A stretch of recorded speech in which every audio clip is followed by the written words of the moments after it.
यह आखिरी बात कह के आपसे विदा लूंगा। बाबा साहब ने एक बात कही थी कि हमने एक व्यक्ति एक वोट का अधिकार तो दे दिया, लेकिन यह राजनीतिक बराबरी तब तक कोई मायने नहीं रखेगी जब तक इस देश में कोई सामाजिक और आर्थिक गैर बराबरी नहीं होगी। कोई सामाजिक, हम क्या सामाजिक और आर्थिक रूप से बराबर हुए इस देश में? क्या हमारे बच्चों, आज हम क्या समझ सकते हैं क्या कोई नेता बन सकता है?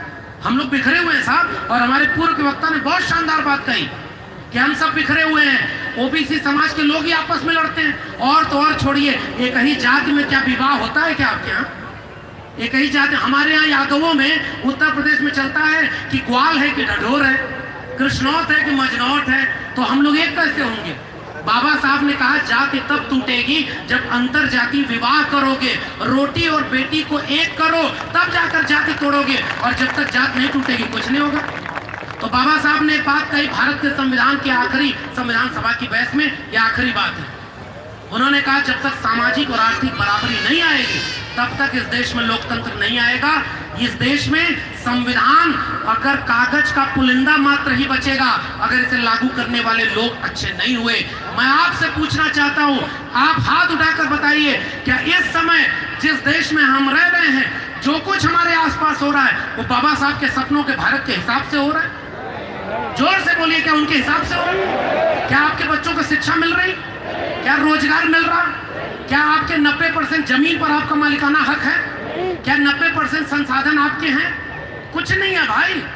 और हमारे लोगों को कहा जा रहा है कि हम भी डॉक्टर अंबेडकर के मानने वाले हैं। बड़ी सी मूर्ति बनाई जा रही है। बाबा साहब मूर्तियों में नहीं है, बाबा साहब किताबों में हैं, पढ़ाई और लड़ाई में हैं। तब जाकर के हमें आज पहचानना होगा कि भारत के संविधान को इस समय धज्जी उड़ाई जा रही है, ये बाबा साहब के सपनों का भारत नहीं है। इस देश में सांप्रदायिकता की आग लगाई जा रही है, मंदिर मस्जिद किया जा रहा है, हिंदू मुस्लिम किया जा रहा है। मैं आपसे कहने आया हूं कि इस देश में सांप्रदायिकता की आग तब तक लगाई जाएगी जब 90% बहुजन लोग अपने बच्चों की शिक्षा और रोजगार मांगने के लिए सड़क पर उतरेंगे। इसलिए एक शपथ लेना चाहता हूं आपसे, क्या हमारा आरक्षण कोई मुसलमान छीन रहा है क्या? हमारे बच्चों की शिक्षा कोई मुसलमान ने खत्म की क्या? इस देश में भारत के संविधान को क्या मुसलमान खत्म कर रहा है? तो हमारे लोगों को क्यों कहते हो 80% हिंदुओं एक हो जाओ, मुसलमानों से खतरा है, चलो दंगा करने? ये दंगा अगर करना है तो इस देश के गृह मंत्री के बेटा को काहे नहीं चिंता है कि हिंदू धर्म खतरे में है? उसको चिंता होनी चाहिए। जितना नेता सब मंत्री विधायक बना है, राष्ट्रपति, प्रधानमंत्री, उप प्रधानमंत्री, उपराष्ट्रपति, लोकसभा अध्यक्ष, मंत्री, विधायक, सांसद सब हिंदू हैं और सारे मुख्यमंत्री हिंदू, और इस देश में हिंदू ही खतरे में है। भैया कौन खतरे में है? इस देश में न हिंदू खतरे में है न मुसलमान खतरे में है। अगर कोई खतरे में है तो भारत का संविधान खतरे में है। यही एक अपील करने आए हैं। हम आप एक थे, मानवर कांशीराम के बाम सेट में माइनॉरिटी भी शामिल है। आइए मुट्ठी बांधे, एक वादा करें अपने आप से कि अपने घर के किसी भी बच्चे को हाथ में कलम पकड़ने की उम्र में त्रिशूल और तलवार पकड़ करके मस्जिद के सामने दंगा करने नहीं जाने देंगे। ये वादा अपने आप से करिए, तभी आप बाबा साहब के सपनों का भारत बने। उन लोगों ने बड़ी मुश्किल से तलवार, कुदाल, फावड़ा सब छीना और कलम पकड़ाई थी। बाबा साहब के हाथ में क्या है? हमारे किसी भी महापुरुष के हाथ में कोई तीर, तलवार, बंदूक है क्या? बिरसा मुंडा के पास है, लेकिन उसकी वजह अलग है। बिरसा मुंडा कहते थे ये जल जंगल जमीन हापड़े आए हैं, इसलिए वो तीर लेकर के खड़े थे। तीर उनके स्वाभिमान का है।